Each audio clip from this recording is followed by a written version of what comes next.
Alhamdulillah. Okey, Allahu Akbar. Pukul berapa sekarang dah lewat ni? Tak okey lah Ustaz. 259. 259. Oh, okey. Boleh aja kalau nak. Kalau nak boleh aja. Itunya.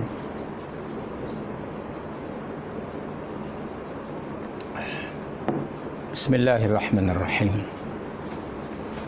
Alhamdulillahi wahdah. Wassalatu wassalamu ala Rasulillah Muhammad ibn Abdullah wa ala alihi wa sahbihi wa wala. Thumma amma ba'du. Dengan taufik Allah kita dapat berjumpa kembali di petang hari ini bagi membaca buku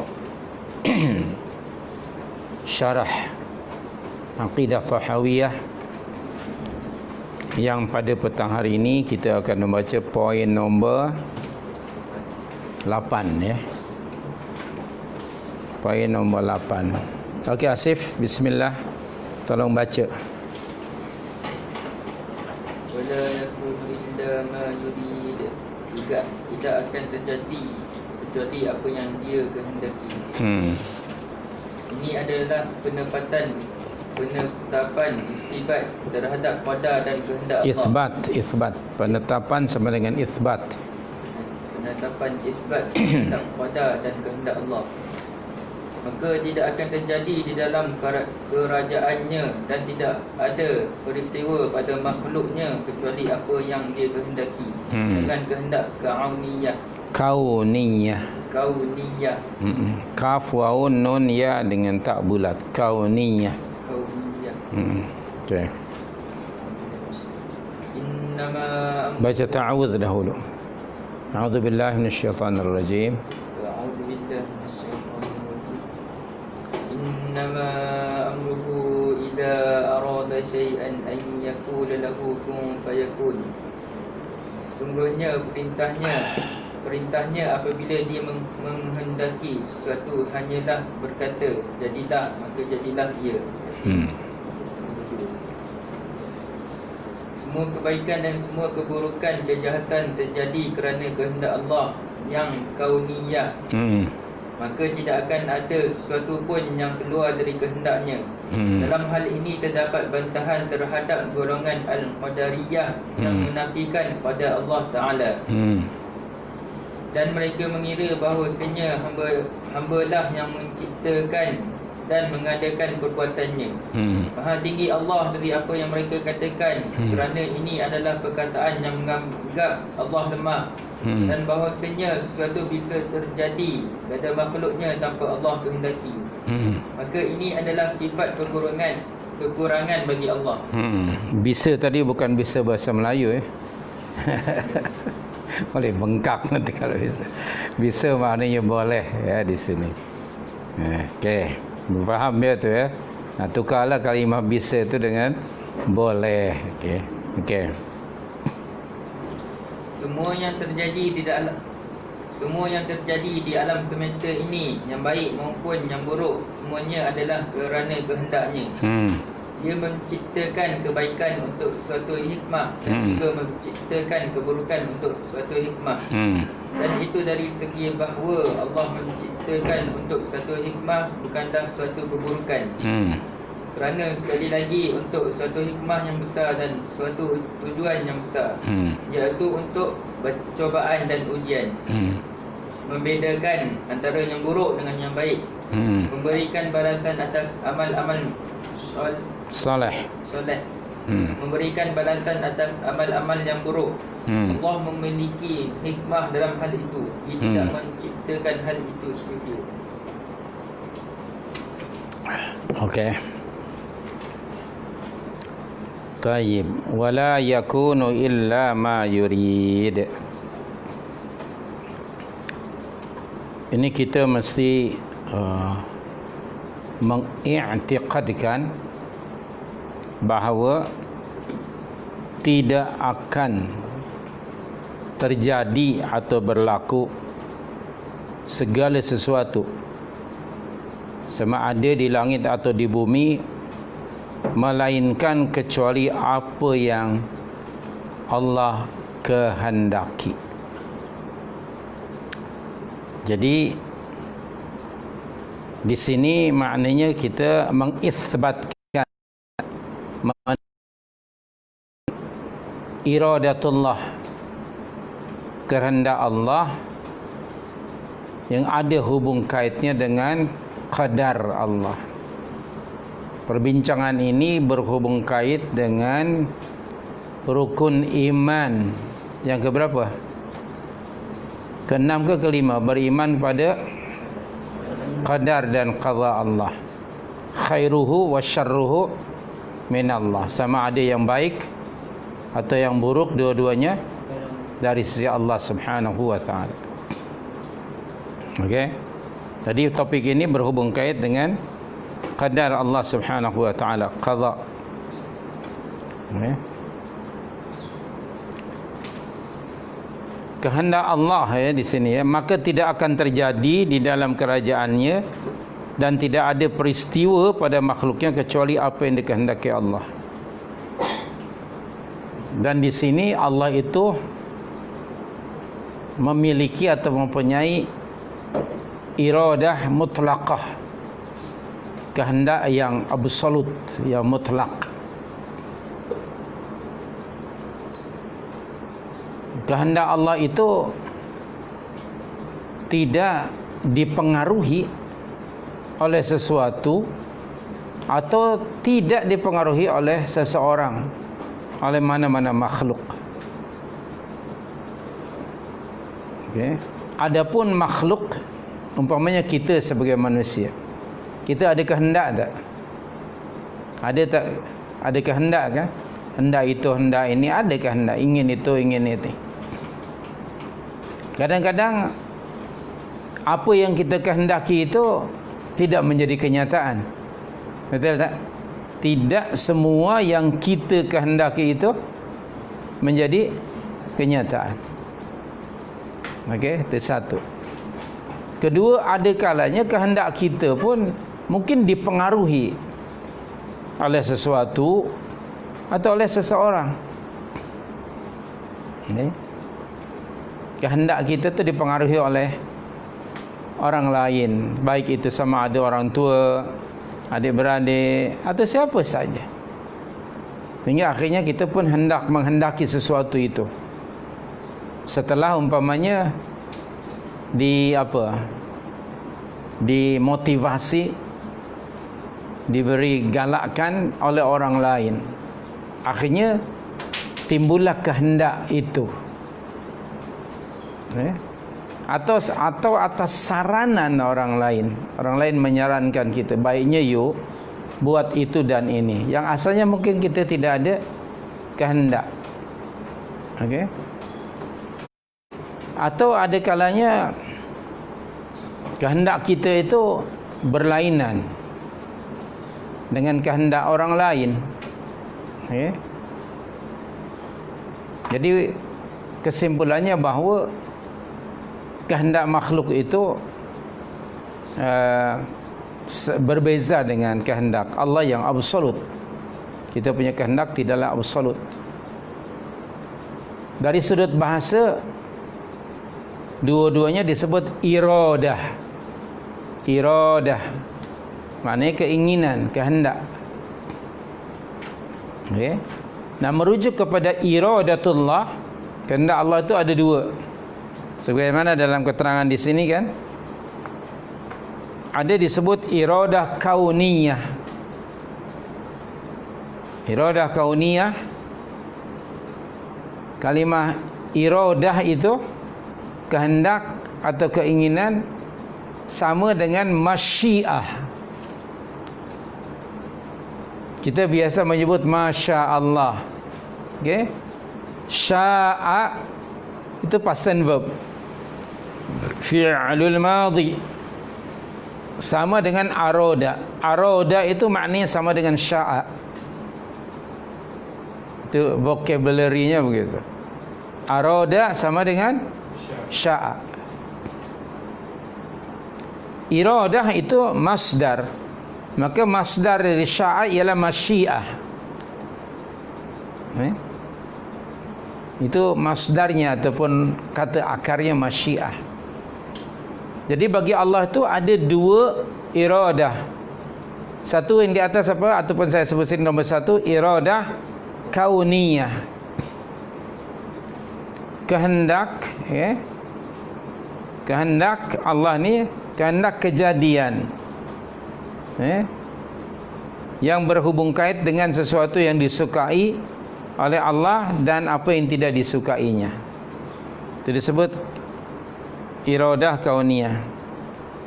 Perhatikan dalam buku yang ada pada kita ni, setelah merujuk firman Allah, a'udzubillahi minasyaitonirrajim, innama amruhu idza arada syai'an ayyaqula lahu kun fayakun. Sesungguhnya perintah Allah, apabila Allah dia menghendaki sesuatu, syai'an itu arada. Tengok, arada itu fi'lul madhi. Arada, dia menghendaki. Isim masdarnya, kata akarnya iradatun. Saya tulis iradatun. Maknanya kehendak itu masdar atau kata akar dari arada. Jadi pada surah Yasin ayat 82 ini, sesungguhnya perintahnya apabila dia, yakni Allah, arada menghendaki syai'an sesuatu, ayyaqula lahu, hanyalah Allah berfirman, berkata, kun, jadilah, fayakun, maka jadilah. Itu iradah Allah yang mutlak. Jadi kalau Allah tu, sekiranya Allah menghendaki sesuatu, Allah hanya menggunakan berapa huruf? Dua saja. Huruf apa? Kaf dan nun. Itu hanya untuk Allah, bukan untuk makhluk. Allah hanya perintahkan kepada sesuatu atas kehendaknya, kun, jadilah kamu. Atas kehendak Allah, maka jadilah sesuatu itu mengikut kehendaknya. Nah, di sini ada kalimah arada, ya. Nah, kata Dr. Al-Fauzan rahimahullah, semua kebaikan dan semua keburukan atau kejahatan terjadi kerana kehendak Allah, yang disebut iradah apa? Nombor satu, kauniyah. Jadi sama ada yang baik atau yang buruk, semuanya kerana sebab iradah kauniyah. Jadi Allah menghendaki kebaikan dan juga menghendaki keburukan. Okey, maknanya ada iradah tu. Untuk apa? Kehendak Allah kauniyah tadi, sama ada kebaikan atau keburukan, dia akan terjadi atas kehendak Allah tadi. Maka tidak ada sesuatu pun yang keluar dari kehendaknya. Tak ada satu kejadian di langit dan di bumi yang keluar dari iradah Allah. Semuanya atas iradah Allah, iradah kauniyah. Allah lah yang menciptakannya itu.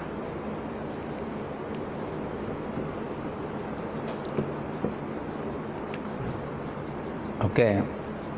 Iblis itu atau syaitan, yang kita tahu dia lambang makhluk yang taat ke atau yang jahat? Iblis. Taat ke ataupun jahat? Dia selalu maksiat, kan? Okay, yang menciptakan kambing dan babi itu siapa? Siapa yang menciptakan babi? Allah juga. Kambing itu halal, baik, sementara babi jelas haram. Yang menciptakannya Allah. Itu iradah kauniyah. Allah menghendaki untuk menciptakan kambing dan juga menghendaki untuk menciptakan babi. Okay, maka jangan dinisbahkan bahawa Allah menghendaki keburukan, tidak. Dari sudut iradah kauniyahnya, Allah menciptakannya. Okey.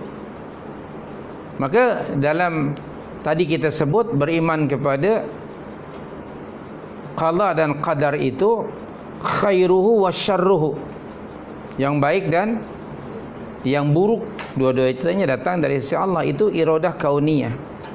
Jadi tidak ada sesuatu yang hidup, yang survive, tidak ada sesuatu yang berlaku melainkan atas kehendak Allah. Semuanya atas kehendak Allah, termasuk wujudnya babi itu, anjing itu, syaitan itu atas kehendak Allah Subhanahu wa ta'ala, atas kehendak Allah. Itu disebut iradah kauniyah. Berbagi kepada Kak Ayah. Okey. Saya teruskan ya. Setelah ayat Al-Quran ini di bawah baris ketiga. Dalam hal ini terdapat bantahan terhadap golongan Al-Qadariyah yang menafikan qadar Allah. Ada satu aliran pemikiran, dan ini menjadi fitnah kepada umat setelah 3 generasi. Generasi di zaman Nabi SAW, di zaman para sahabat, zaman tabi'in, yang generasi itu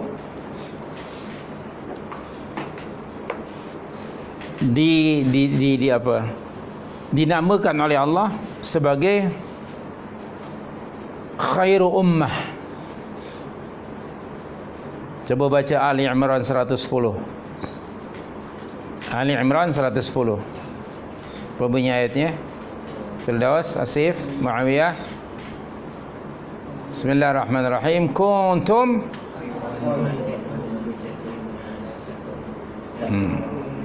teruskan.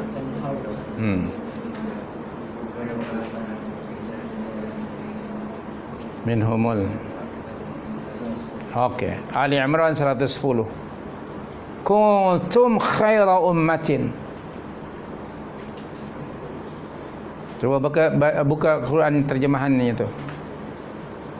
Surah 3 di atas tu ada nombor 3 atau Ali Imran ayat 110. Apa terjemahan makna ayat? Buka Al-Quran yang sudah diberi itu.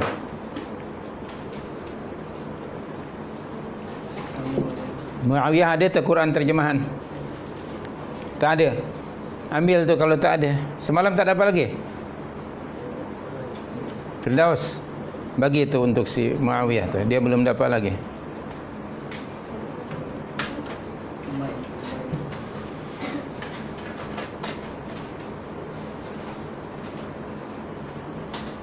Okey. Baca apa terjemahan makna ayat? Firdaus, kuatkan sikit suaranya. Kamu adalah umat yang terbaik yang dinahirkan untuk manusia. Menyuruh kepada ma'ruf dan mencegah dari munkar. Terima kasih, itu saja. Kamu adalah umat yang terbaik yang pernah diciptakan oleh Allah untuk kebaikan manusia yang lain. Siapa kamu di situ? Kamu di situ siapa? Ayat ini berhubung kait dengan ayat 102. Apa bunyi 102?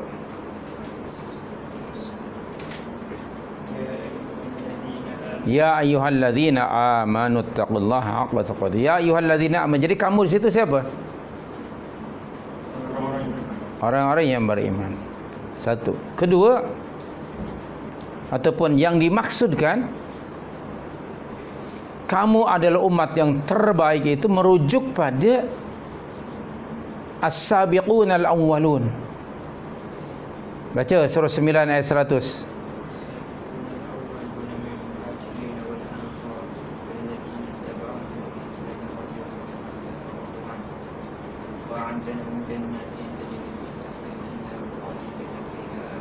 Tajri tahtaha al-anhar. Aywa. Surah At-Taubah ayat 100. Jadi dimaksud dengan kuntum tadi, kamu adalah as-sabiqunal awwalun. Orang-orang yang telah apa? Yang telah lebih dahulu dan awal dalam beriman. Siapa dia dalam ayat itu? Muhajirin dan Ansar. Okay. Minal muhajirin wal ansar. Saya nak tanya sekarang, kita ni masuk dalam golongan muhajirin ke atau ansar? Kita masuk mana? Muawiyah, kita masuk ke mana ni? Golongan muhajirin ke atau ansar? Surah 9 tadi. Tahu tak siapa muhajirin? Halo, tahu tak siapa muhajirin itu?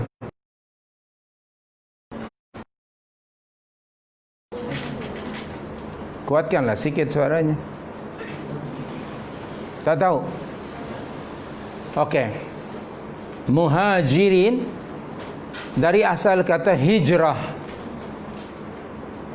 Selalu buka TV hijrah kan? TV. Mana hijrah tu?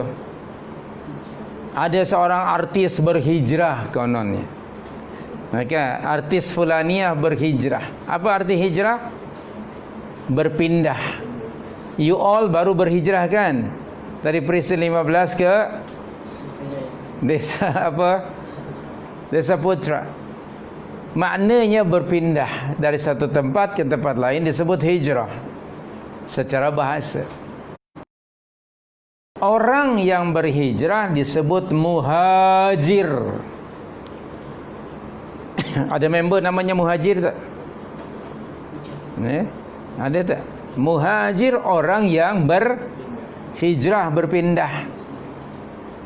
Pada ayat itu dalam bentuk jama' muhajirin, merujuk pada siapa?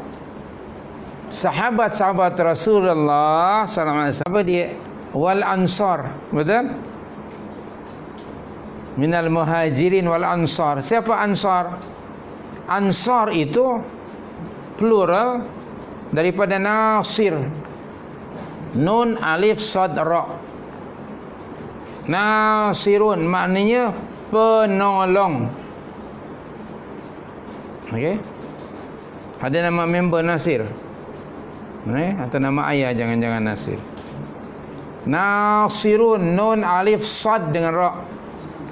Di belakang tu ada nusrah. Daripada nasara itu. Nusrah maknanya pertolongan, bantuan. Orangnya disebut nasirun. Kalau wanita nasirah, orang yang menolong. Pada ayat itu dalam bentuk jama' al-ansar, orang-orang yang menolong muhajirin yang berhijrah dari Makkah ke Madinah. Jadi yang menolong itu penduduk mana?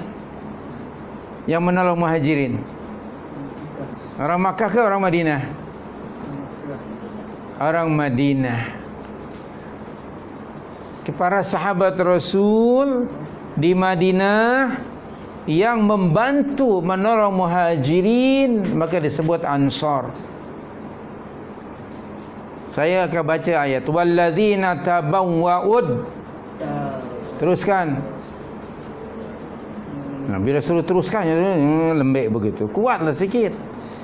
Walladzina tabawwa'ud dara. Kuatkan wal imana.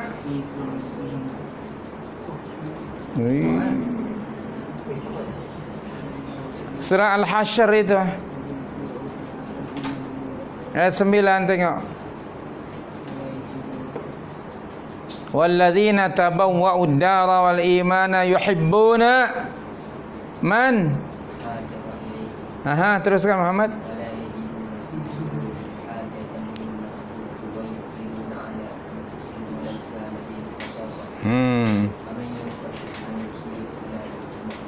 Allahu Akbar.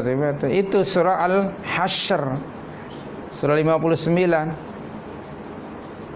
Siapa? Ayat itu merujuk pada kaum Ansar.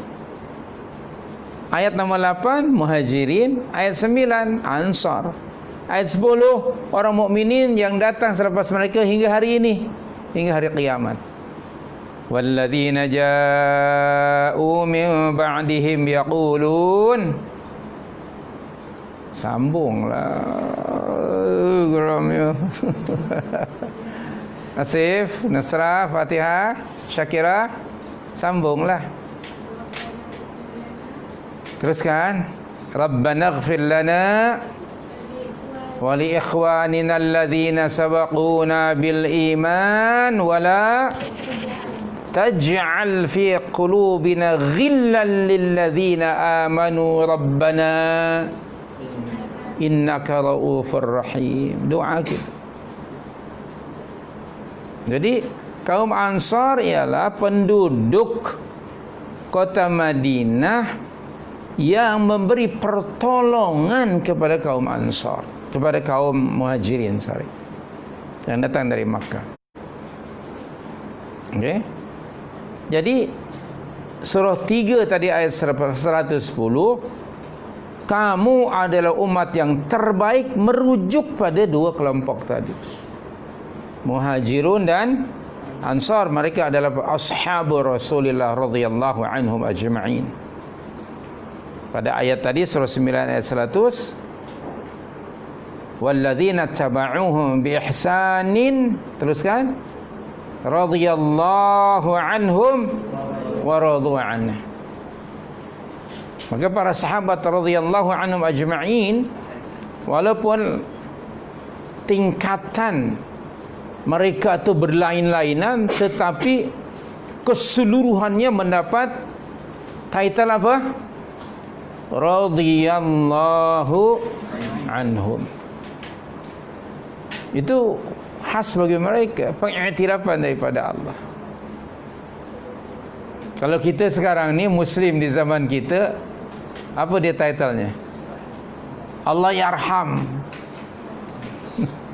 Betul tak? Dalam bahasa Melayu, Arab dimelayukan. Jadi Allah yarham. Kalau untuk wanita, Allah yarhamah. Betul?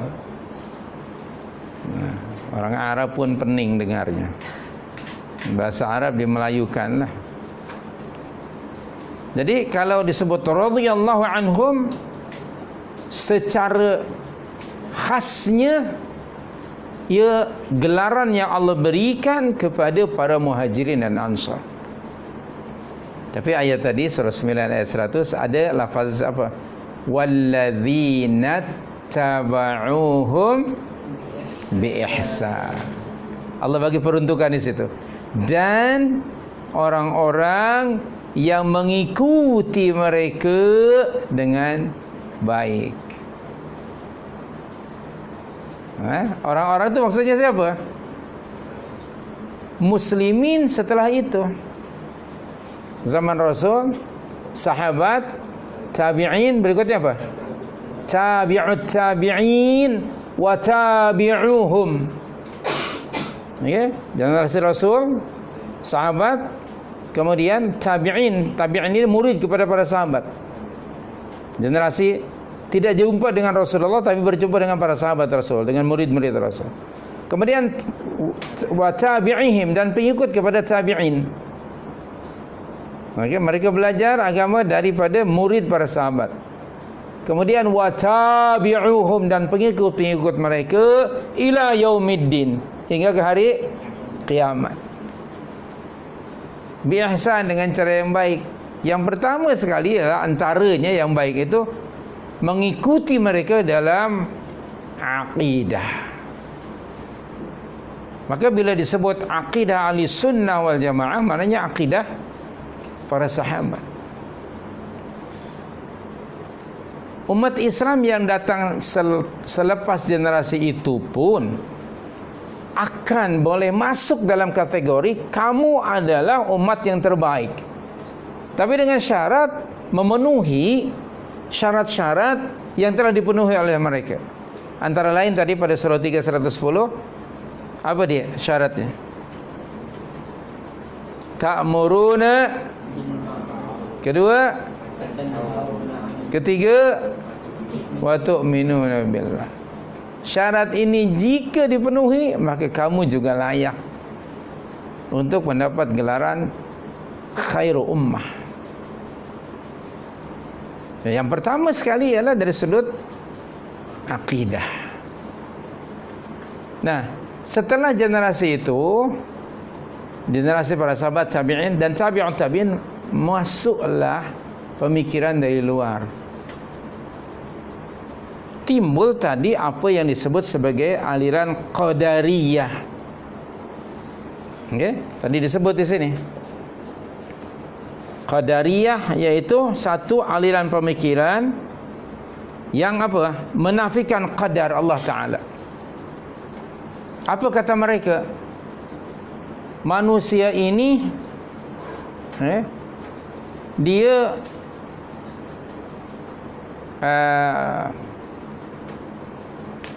dapat melakukan apa saja, tidak ada hubung kait dengan qadar Allah.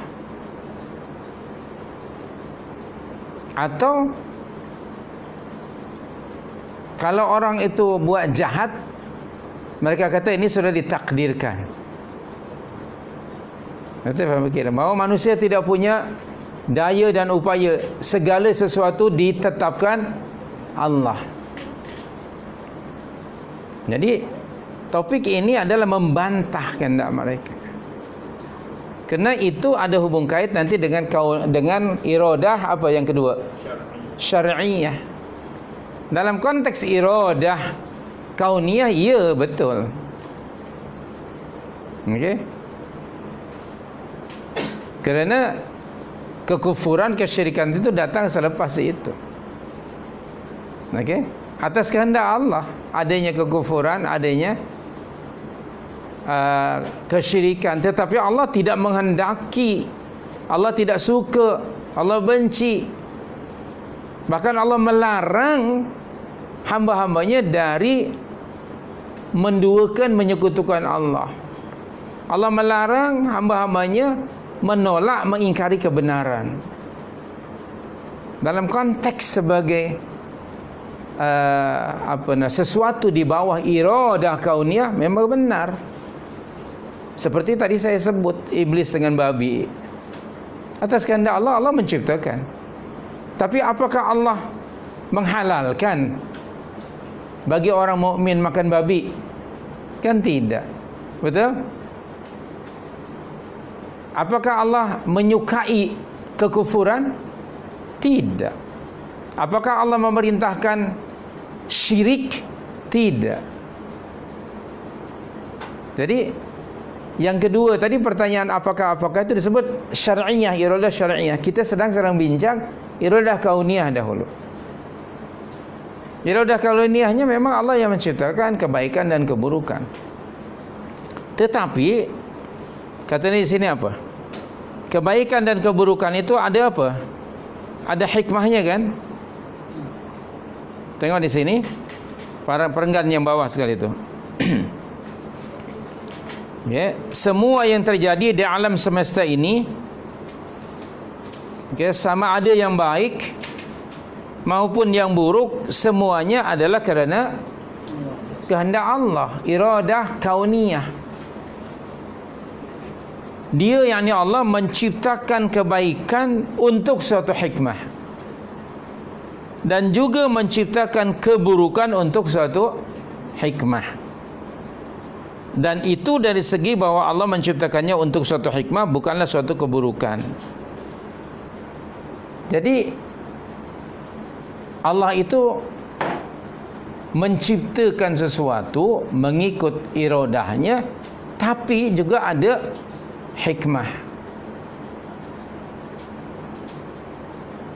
Jika ada ayat umpamanya wa kana Allahu aliman hakima, kan? Ada ayat macam itu kan? Dan adalah Allah itu maha mengetahui lagi maha bijaksana. Innallaha alimun hakim. Ada ayat itu kan? Sesungguhnya Allah maha mengetahui lagi maha bijaksana. Jadi setiap ciptaan Allah mengikut iradah kauniyahnya itu mengandungi hikmah. Bahkan kadang-kadang, atau bukan kadang-kadang, sudah menjadi i'tiqad dan kebiasaan kita lah. La samahallah, mudah-mudahan tidak berlaku.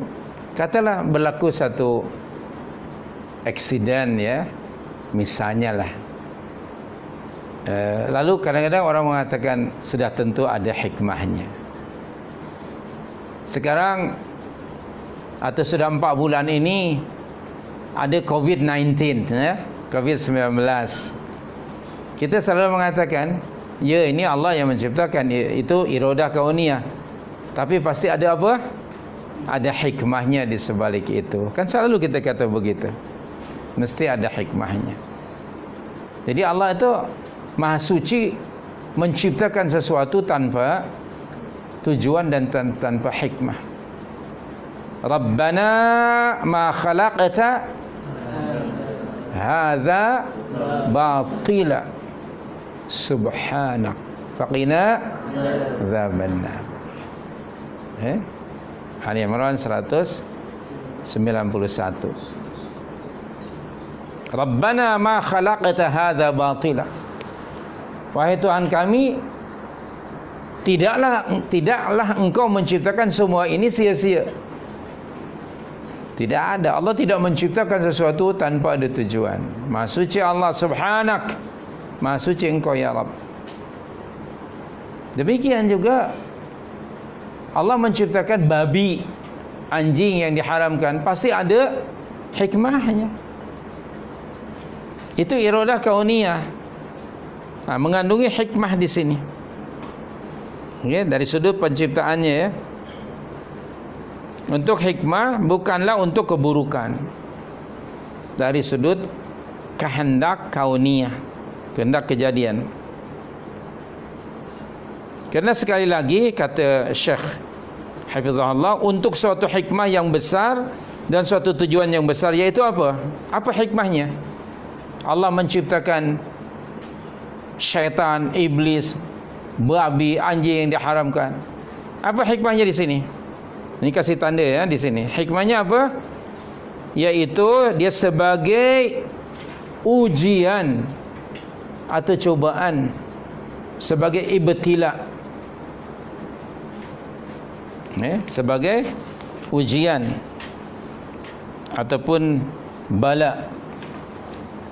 Coba bacakan pada saya surah 67 ayat nombor 2. Surah 67 surah apa?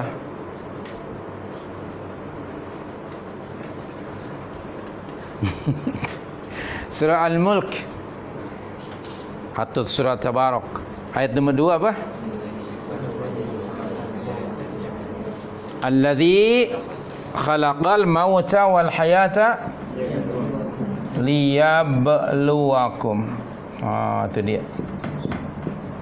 Apa arti liyabluwakum?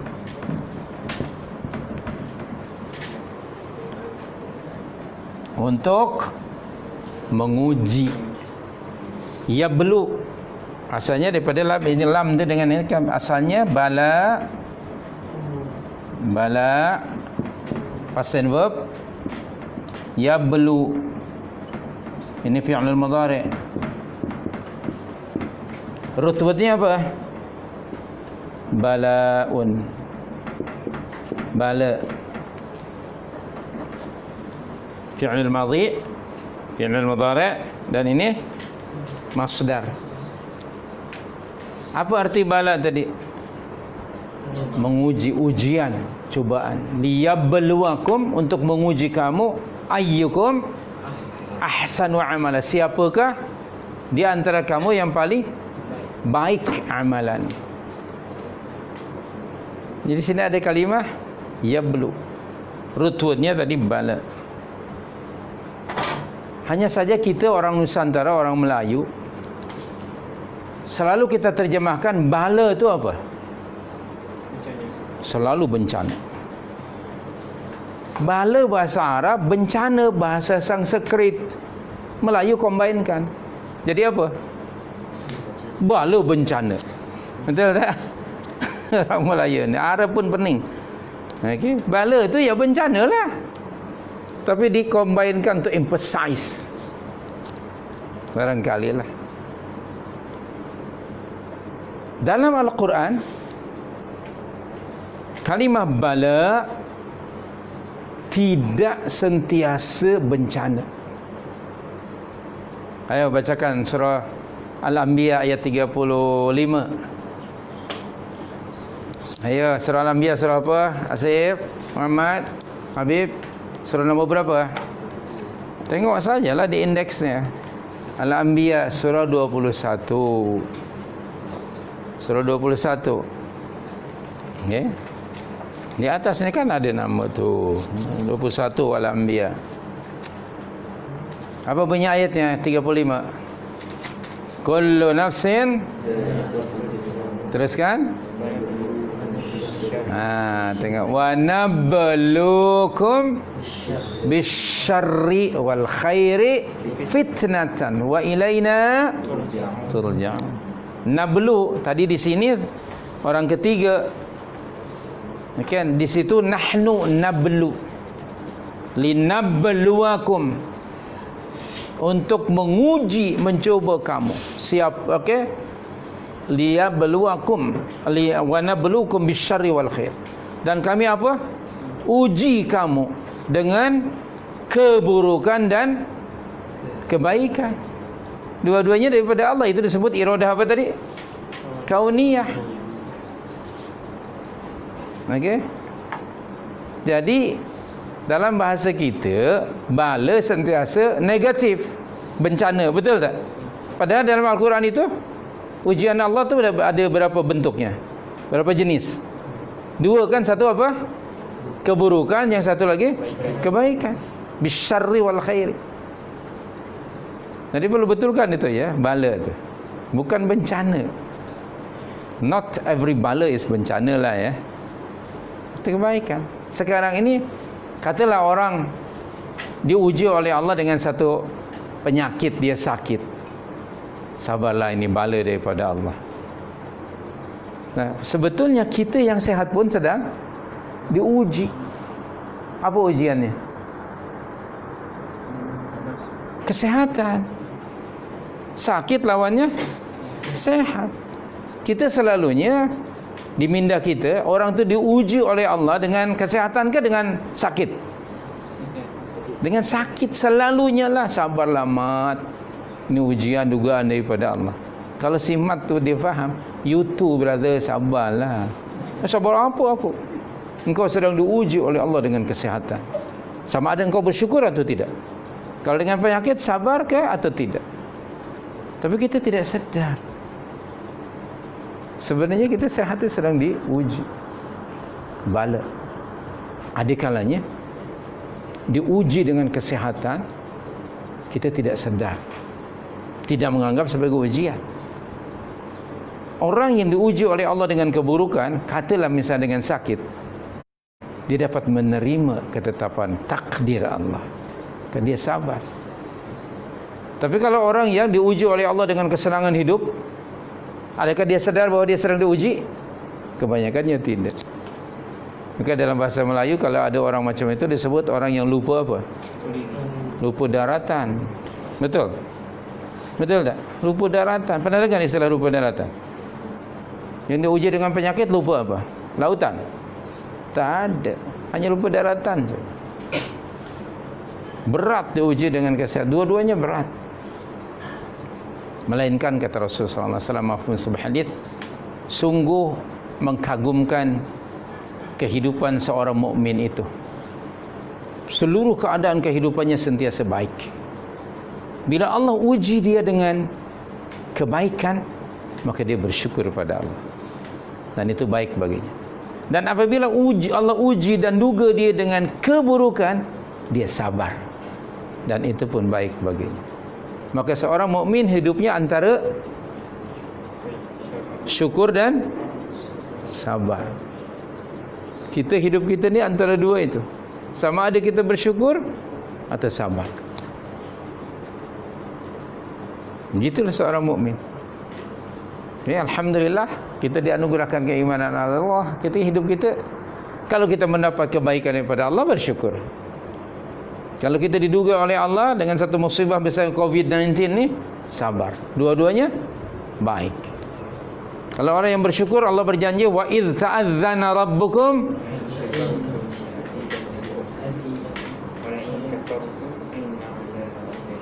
Surah Ibrahim ayat 7. Surah Ibrahim surah nombor berapa? Ayo buka surah 14 ayat nombor 7. La in syakartum wa idz ta'adzana rabbukum la in syakartum la azidannakum. Tuhanmu Allah Subhanahu wa taala memberitahukan buat satu pernyataan. Jika kamu bersyukur, maka akan aku tambah lagi karunia-Ku ke atas kamu. Dan keduanya, kita diuji oleh Allah. Hikmah tadi, iradah kauniyah, dengan keburukan ada hikmahnya untuk menguji keimanan kita, sabar atau tidak. Maka orang mukmin diuji oleh Allah dengan dua bentuk ujian. Satu yang bersifat ujian yang am, semua orang kena, bukan hanya orang mukmin. Kedua yang khas, kena ada hubung kait dengan iman. Yang am itu ada pada Al-Baqarah 157, 155 baca hingga 157. Mu'awiyah, hafal tak? Wala nabluwannakum. Teruskan.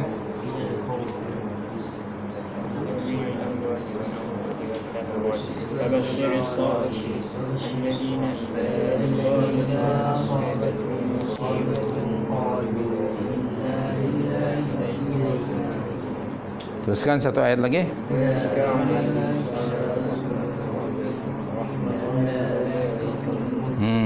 Wala nabluwannakum. Nablu lagi tadi. Pasti akan kami uji kamu sekalian. Pasti itu. Kita tidak mungkin lari. Ini ketetapan Allah. Semua orang akan kena. Bisyai'in minal khauf. Sikit rasa takut, cemas, bimbang. Wal ju', rasa apa? Kelaparan. Okey? Ketiga apa? Wa naqsi minal amwal, kekurangan harta.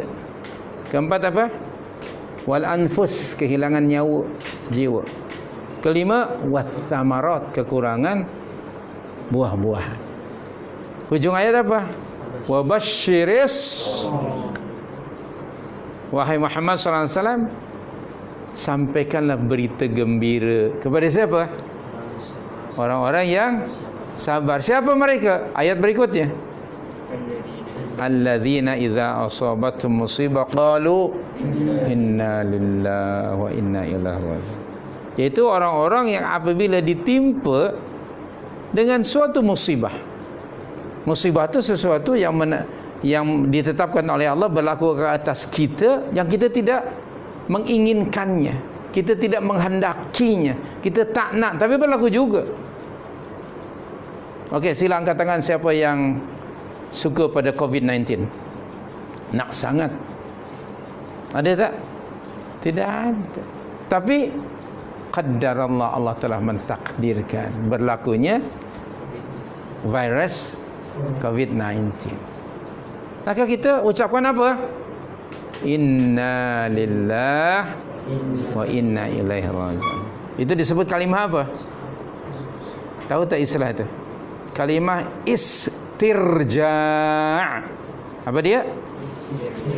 Jadi kalau ada orang ni kata, okey, sebutkan kalimah istirja' atau baca lafaznya inna lillahi wa inna ilaihi raji'un, itu disebut istirja'.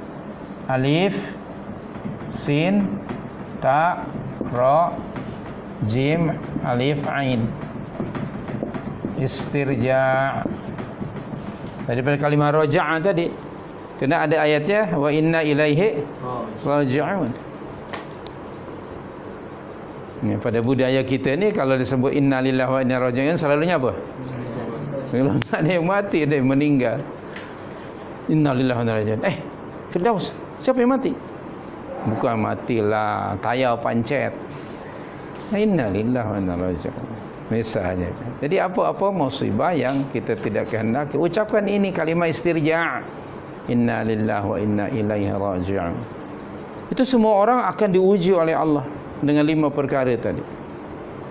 Okey, minal khauf wal ju' wa naqsi minal amwal wal anfus wath thamarat. Sama ada dia orang mukmin atau orang kafir. Orang mukmin yang bertakwa atau yang fasik, semua kena. Okey, yang mati itu apa orang muslim saja? Orang kafir mati tak? Mati juga orang kafir tu. Ramai kan? Nah, begitu. Nah, itu ujian yang sifatnya am, semua orang kena selama kita hidup di dunia. Yang kedua, ada ketetapan Allah, takdir Allah ke atas orang mukminin. Allah mengujinya. Ujian ini ada hubung kait dengan iman. Kalau tadi tak ada hubung kait dengan iman.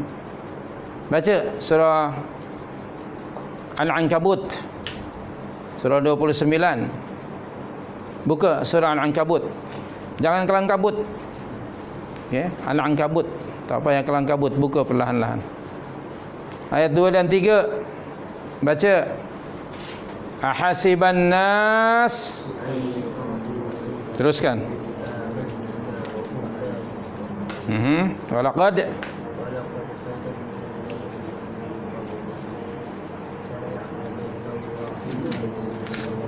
wala ya'lamannal kadhibin. Tengok. Ahasiban nas ayutraku ayaqulu amanna wa hum la yuftanun. Apakah manusia mengira bahawa mereka tidak akan diuji oleh Allah hanya kerana mereka mengucapkan apa? Kami telah beriman.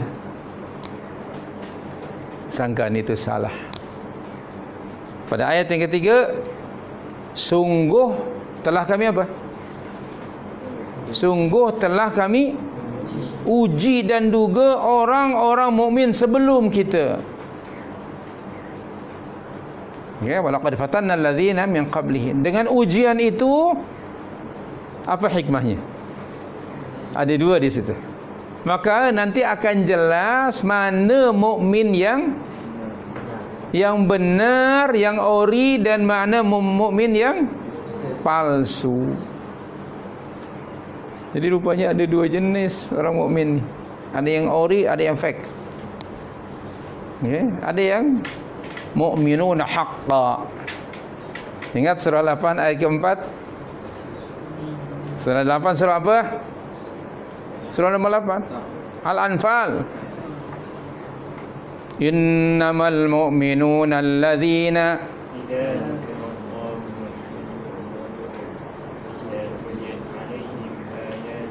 zadathum imana wa ala. Teruskan. Kuatkan Syakirah. Ayat yang keempat, ketiga.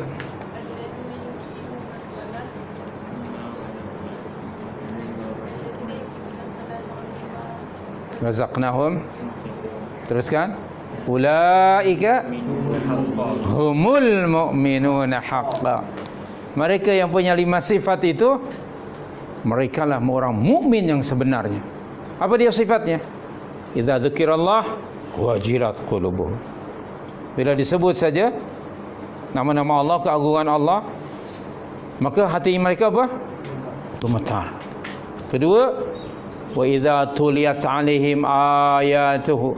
Apabila dibacakan kepada mereka ayat-ayat Allah, maka zadathum imana. Ayat-ayat itu menambah apa? Iman mereka. Yang ketiga, wa ala rabbihim, dan mereka hanya bertawakal kepada Allah Subhanahu wa taala, kepada Tuhan mereka bertawakal. Yang keempat, alladzina yuqimunas shalah, yang mendirikan salat. Yang kelima, menunaikan, mengeluarkan zakat. Wa mimma razaqnahum yunfiqun. Ayat keempat apa? Mereka itulah yang punya 5 sifat. orang-orang mukminun yang sebenar-benar. Kalau ada istilah mukminun haqq, mukmin yang sebenarnya, berarti ada mukmin apa? Yang palsu. Nama saja, tapi ciri-ciri itu tak ada. Salat tidak, zakat tidak. Okey, menurut you all lah, menurut antum, pernah dengar atau lihat tak orang Melayu Muslim yang tidak solat? Ada tak? 1-2 orang ke? Atau ramai? Ramai. Itu namanya mukmin palsu. Walaupun namanya mukmin bin Muslim nama dia. Masya Allah, namanya mukmin bin Muslim. Lahir di Darul Imam misalnya. Mana Darul Imam? Ganu ya. Darul Ihsan Selangor. Nama aja. Bukan nama yang Allah kehendaki, tapi ada sifat-sifat, karakter, ciri-ciri, tanda-tanda dan indikator. Antaranya ialah solat. Ya, kalau tidak salat, kata Rasulullah apa? Yang membezakan seorang mukmin dari seorang kafir dan musyrik itu adalah salat. Sesiapa yang meninggalkan salat fardu dengan sengaja, maka ia sungguh telah kafir. Hadis Rasul. Ramai yang kena. Jadi ada mukmin yang palsu. Siapa? Cakap tapi tak serupa bikin. Cakap tapi tak bikin. Coba baca ayatnya surah 24 51. Ayat 47. Surah 24 ayat yang ke-47. Apa dia? Wa yaquluna amanna billahi wa birrasuli wa ata'na. Teruskan. Thumma yatawalla fariqum minhum min ba'di dhalik. Hujung ayat. Wa ma ulaika bil mu'min. Tengok hujung ayat. Coba baca terjemahannya. Nasib kuatkan sikit. Dan mereka berkata, kami telah beriman kepada Allah dan Rasul, dan kami mentaati kedua-duanya. Kemudian sebahagian dari mereka berpaling. Sudah itu sekali-kali mereka itu bukanlah orang-orang yang beriman. Tengok hujung ayat. Padahal mereka mengucap asyhadu an la ilaha illallah wa asyhadu anna rasulullah. Kami beriman kepada Allah dan Rasul, betul? Dan kami akan mentaati Allah dan Rasul. Tapi apabila Allah turunkan perintah-perintahnya, wahai orang-orang yang beriman, buat itu, tinggalkan ini, dia tak buat. Apa yang Allah suruh, dia tinggalkan. Apa yang suruh Allah larang, dia buat. Hujung ayat apa? Wa ma ulaika bil mu'min. Apa artinya? Dan sekali-kali, ini Allah yang berfirman, mereka itu bukan orang mukmin. Jadi orang apa? Munafik, kafir. Ramai yang macam ini. Hati-hati. Okey, ramai. Cakap saja asyhadu an la ilaha illallah wa asyhadu anna rasulullah, tetapi no action. Dia macam NATO. Tahu NATO? Organisasi di Eropah. NATO, NATO. Okey, asalnya North apa? Okey, tidak tahu. North Atlantic Territory Organization. Kesatuan negara-negara Eropah Atlantik dalam pertahanan. Tapi ada orang yang menerjemahkan NATO, NATO, no action, talk only. Faham tak? Cakap saja, tidak buat, hanya cakap saja. Siapa dia? Dalam ayat tadi, orang munafik. Orang munafik. Kan Rasulullah juga ada sebut makna sebuah hadis. Pernah dengar tak hadisnya? Tanda-tanda munafik itu ada apa? Ada berapa? Okey. Ada 3 kan? Tanda-tanda munafik itu ada 3. Ayatul munafiqi thalathun. Yang pertama apa? Idza hadatsa kadzaba. Ikan siakap, ikan senahong. Ikan gelama, ikan duri. Siapa cakap bohong, lama-lama jadi pencuri. Nah, di satu negara lain, siapa cakap bohong, lama-lama jadi menteri.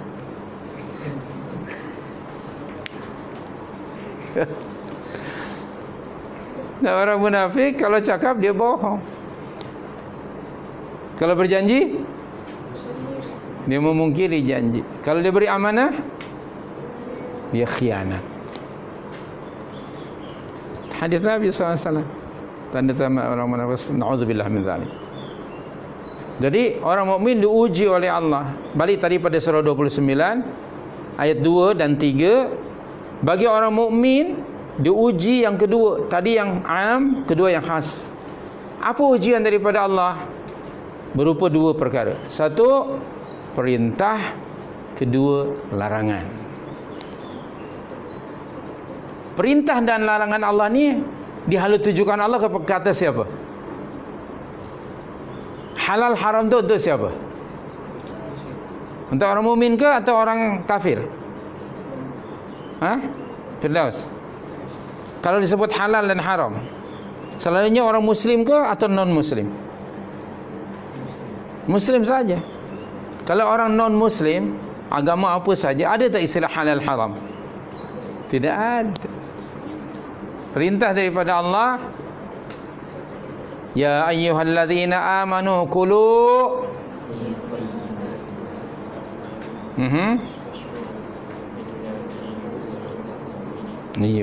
Al-Baqarah 178. Diperintahkan Allah, wahai orang-orang yang beriman, makanlah kamu dari yang baik-baik. Di ayat 160, tadi 172, 168, ya ayuhan nas kulu mimma fil ardi halalan tayyiba wala tattabi'u ya khutuwati syaitan. Halalan tayyiba untuk orang mukmin. Orang kafir tidak ada istilah halal haram. Okey, Allah perintahkan aqimus shalah, dirikanlah salat. Perintah itu ke atas siapa? Orang mukmin ke orang kafir? Orang mukmin. Kemudian ada larangan. Ada larangan daripada Allah Subhanahu wa taala. Okey? Misalnya apa? Wala taqrabuz zina innahu kana fahishatan wa sa'a sabila. Dilarang. Jadi perintah dan larangan itu dihalatujukan, dibebankan Allah ke atas siapa? Orang mukmin. Maka ada ayat ya ayyuhalladzina amanu. Pasti saya sudah sebut ada perintah ada larangan. Pasti itu. Nah, orang-orang non muslim tidak ada larangan, tidak ada larangan, tidak ada perintah. Tak. Perintah dan larangan itu untuk orang mukmin. Maka orang mukmin apabila diperintah oleh Allah dan Rasul, bagaimana sikap mereka? Surah 24 tadi ayat 51. Innama kana, teruskan, innama kana qaulal mu'minina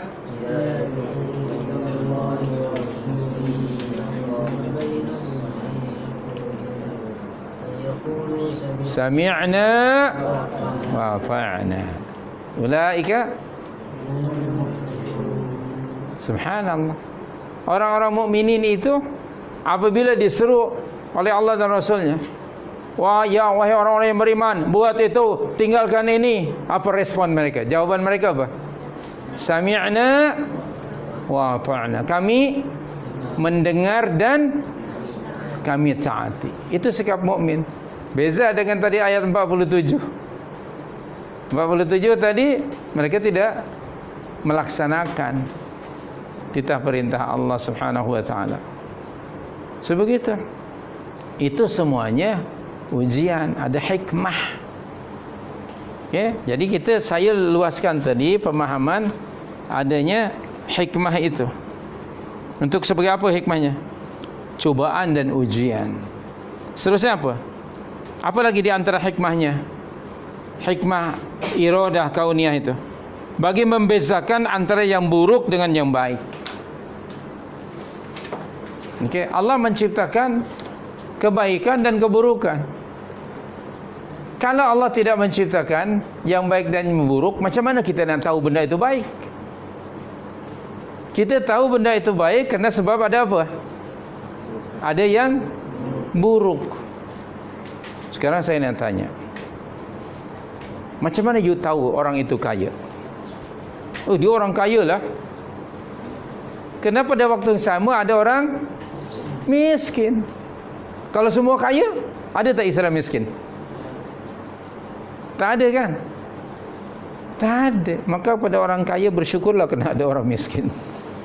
Kalau tak ada orang miskin, you tak akan dipanggil orang kaya. Betul tak? Kepada orang miskin jangan duka cita. Okey.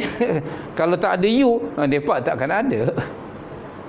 Jadi rupanya ada hikmah kaya dan miskin itu.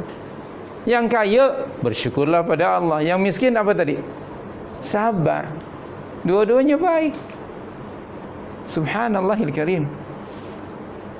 Jadi Allah ada hikmah bagi orang yang kaya bersyukur pada Allah, keluarkan zakat, sedekah. Bagi pada orang miskin, pada orang yang miskin sabar.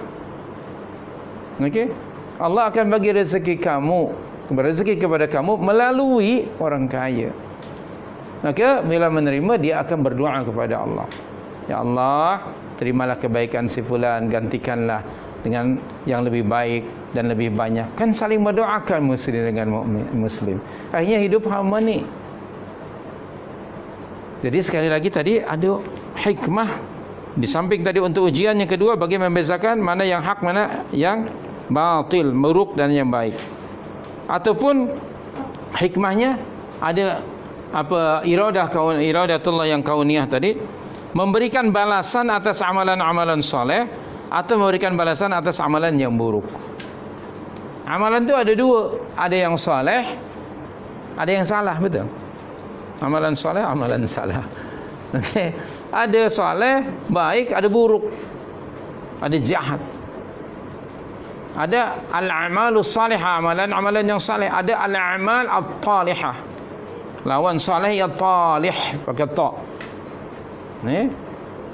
Misalnya Allah berfirman, bagi orang yang kafir kena kekufurannya, wa in kuntum fi raibin, qul in kuntum fi raibin mimma nazzalna, teruskan, ala abdina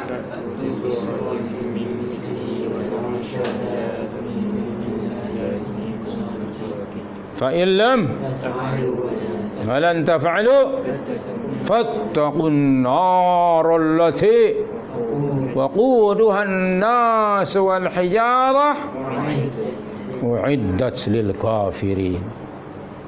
Bagi orang yang kafir, tidak beriman pada Al-Quran, mengingkari Al-Quran, di mana akan Allah humbankan dia? Dalam neraka. Yang bahan api neraka itu apa? Manusia dan batu-batuan berhala. Disediakan oleh Allah bagi orang kafir. Jadi ada hikmahnya untuk membezakan, oh ini orang melakukan salah, ini kufur, kerana dia mengingkari kebenaran. Tengok ayat 25, teruskan. Wabasyiril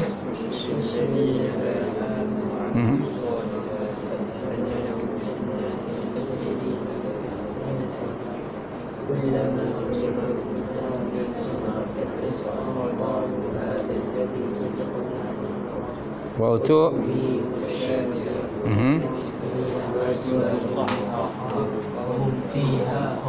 Allahu Akbar. Ada kafaru, ada amanu. Itu hikmahnya. Tadi wa'iddas lil kafirin, ini wabasyiril ladzina amanu wa 'amilus shalihat. Jelas tadi ada ujian itu, Ada neraka, ada syurga. Ada iman, ada kufur, ada mukmin, ada kafir. Ada saleh, ada taleh. Itu di antara hikmahnya ya. Memberikan balasan kerana nanti pada hari kiamat ada hari disebut Yaumul Jaza. Pernah dengar itu? Salah satu nama hari kiamat ialah Yaumul Jaza. Hari apa? Pembalasan. Okey, hari kiamat, hari kebangkitan, hari perhimpunan, hasyr, Yaumul Hasyr. Kemudian hari hisab, hari jaza, hari akhirat. Ada jaza. Segala sesuatu yang dilakukan oleh manusia itu pasti mendapat balasan. Sama ada balasan baik ataupun buruk. Balasan baik, keampunan daripada Allah, keridhaan Allah, syurganya. Balasan buruk apa? Kemurkaan Allah, kan? Azabnya dan neraka. Dua saja nanti di akhirat itu. Saya teringat ada satu hadis Nabi SAW, nasihat Jibril kepada baginda SAW, dan untuk kita lah. Okey, yang pertama yang saya ingat ya, ya Muhammad, hiduplah sesuka hatimu, tapi yang pasti engkau akan mati. Betul tak? Tadi kullu nafsin dha'iqatul, hiduplah sesuka hati awak, tetapi yang pasti awak akan mati. Pernah dengar tak ada orang yang ikut hawa nafsu? Hidup-hidup aku, yang kau menyibuk tu apa? Ada tak? Suka akulah. Ada tak? Itu namanya ikut ISA. Apa ISA? Ikut suka aku. Kan? Hidup-hidup kau lah, tapi ingat, you akan mati. Yang kedua, buatlah, lakukanlah apa juga yang engkau hendak lakukan, tetapi ingat bahawa engkau akan mendapat balasan, jaza, fa innaka majziyun bihi. Kita sekarang bebaslah, suka aku, dia kata, aku nak buat apa pun juga suka akulah. Iya, tetapi ingat, awak akan mendapat balasan. Ada hari pembalasan. Jadi tidak ada apa, melakukan sesuatu tu tidak hilang ataupun 0 point Allah tak record, tak, ada balasan. Faman ya'mal mithqala dzarratin khairan, berikutnya wa mithqala dzarratin syarran yara. Orang akan melakukan imma khairan ataupun syarran. Yarah, dia akan melihat. Maknanya akan mendapat jaza. Yang ketiga apa? Sayangilah oleh kamu siapapun, apapun juga, tetapi yang pasti kamu akan berpisah dengannya. Kita sayang tak pada ibu dan ayah kita? Sayang tak? Diam aja, sayang tak kepada ibu dan ayah? Tentulah sayang, kan? Betul tak? Sayang tak kepada adik-beradik? Tentulah. Bersaudara mara, teman-teman. Tetapi yang pasti kita akan berpisah. Betul tak? Saya, ibu saya, ayah saya, semoga Allah merahmati keduanya, sudah tidak ada. Sayang, menangis ketika meninggal umpamanya, kan? Tapi itu takdir Allah, iradah kauniyah. Setiap yang dihidupkan pasti Allah matikan. Huwallazi yuhyi wa yumit, alladzi khalaqal mauta wal hayata. Tadi walaupun saya sayang, atas kehendak Allah berpisah juga. Suami, isteri, anak, dengan orang tuanya, segala-galanya.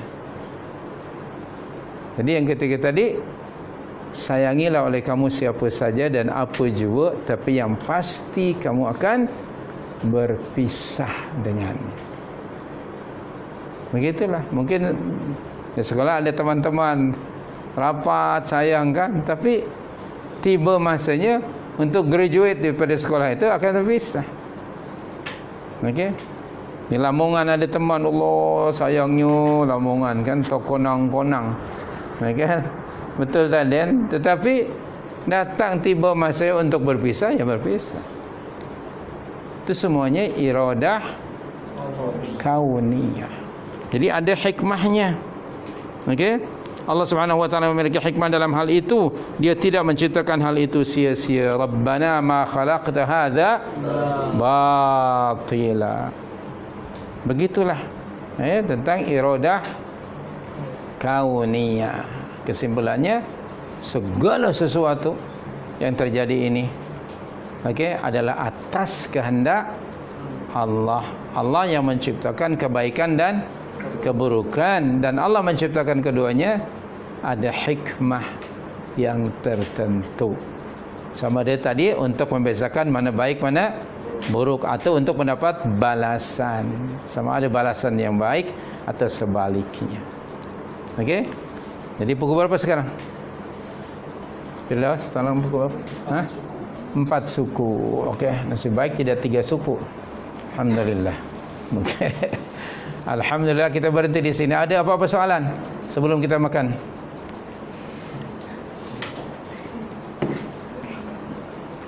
Jangan menyoal bila makan anda keluar. Nah, jangan itu. Jangan ditanya, relax saja. Kalau ada soalan lah, kalau tidak ada ya kita makan saja. Wallahu a'lam.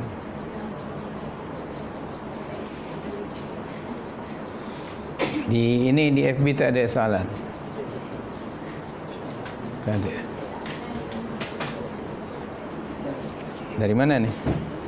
Soalan WhatsApp. WhatsApp. WhatsApp. Oh, okey, ni ada pertanyaan ya. Tapi ada hubung kait dengan fikah ni. Berkenaan jarak musafir 60 apa marhalah? Jauh ni. Adakah jarak itu dikira satu jalan sahaja atau termasuk pergi dan balik? Macam mana, pergi dan balik ke? Ada jarak untuk minimum kalau nak musafir kan? Ya. So adakah marhalah tu yang mungkin tu satu perjalanan ataupun pergi balik? Ya. Apa yang anda tahu, kalau orang tu pergi ni dia akan, bila pergi dia akan sebagai contoh macam sini baliklah. Tidak mungkin dia pergi selama-lamanya. Kalau pergi selamanya ke mana tu? Ke alam barzah. Jadi pergi dan balik selama dia bermusafir. Kayak musafir ini sedikitlah keterangannya. Okey, kita baca dulu ayatnya, Al-Baqarah 118. Ayyaman ma'dudat. Teruskan.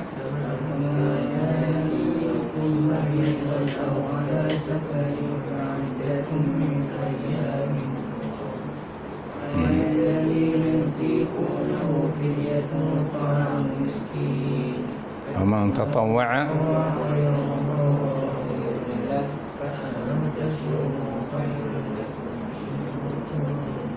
Di situ au ala safarin. Safar maknanya perjalanan, journey lah. Okey. Saya ingin juga coba baca, you all baca surah 17 ayat pertama. Surah 17 surah apa? Al-Isra atau Bani Israel. Subhanalladzi asra bi 'abdihi laylan minal masjidil haram ila masjidil aqsa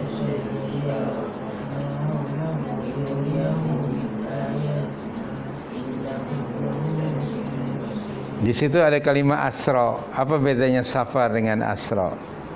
Safar itu di siang hari. Isra itu perjalanan malam hari. Itu bezanya. Maka tadi subhanallazi asra bi 'abdihi lailan. Tadi Al-Baqarah 184 ada hubung kait dengan puasa kan? Kita berpuasa malam hari ke siang hari? Siang. Yang namanya puasa siang, makanya ayyam ma'dudat faman kana minkum maridan aw 'ala safarin, atau sedang perjalanan, berarti di siang hari. Okey? Okey, jadi itu safar dan isra dalam konteks bahasa. Nah, tentang tadi perjalanan disebut juga musafir, orangnya disebut musafir. Selama dia seorang musafir itu, dia hendak keluar dari rumahnya, dari kawasannya ke daerah lain dengan membawa bekalan. pada amnya. Kalau kita nak bersafar, kita bawa beg tak? Bawa pakaian tak? Baju salin. Bawa budu tak? Okay, bawa budu ya. Betul. Bawa Maggi tak? Bawa Milo tak? Misalnya lah, contoh saja. Jadi kalau namanya bersafar tu pasti kita ada persediaan. Kalau keluar negara, apalagi kita mesti bawa pasport dan juga visa. Betul tak? Nah begitu. Itu namanya bermusafir. Tapi kalau dari Desa Putra ke sini disebut musafir tak? Tidak, tak bawa apa-apa, bukan musafir. Itu jale-jale, cari make. Itu bezanya. Jadi dalam safar tadi ada minimum masafah ataupun jarak. Adakah hanya pergi saja atau balik? Ya, pergi dan balik lah. Dan masa pergi ada rukhsah. Bismillahirrahmanirrahim. Surah 4101.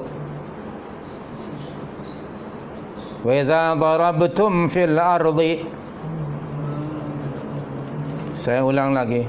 Wa idza darabtum fil ardi. Teruskan.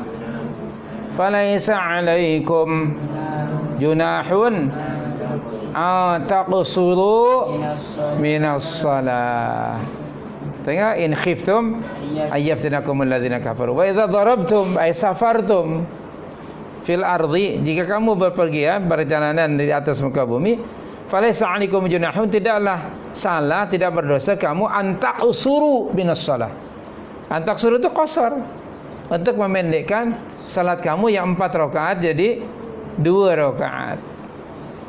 Alasannya apa tadi? Safar. Apakah pergi saja? Tidak. Pergi katakanlah tadi berapa?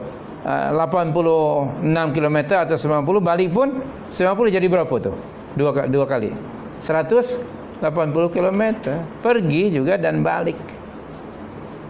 Begitu. Wallahu a'lam. Soalan inilah soalan ada fikah. Terima kasih. Ada apa-apa lagi tak? Tak ada. Okey. Terima kasih, itu saja. Mari kita akhiri majlis ilmu ini dengan bacaan tasbih kifarah.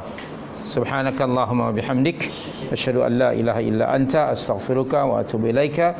Wa sallallahu wasallama ala nabiyyina Muhammad wa ala alihi wa sahbihi ajma'in, wa akhiru da'wana anil hamdulillahi rabbil alamin.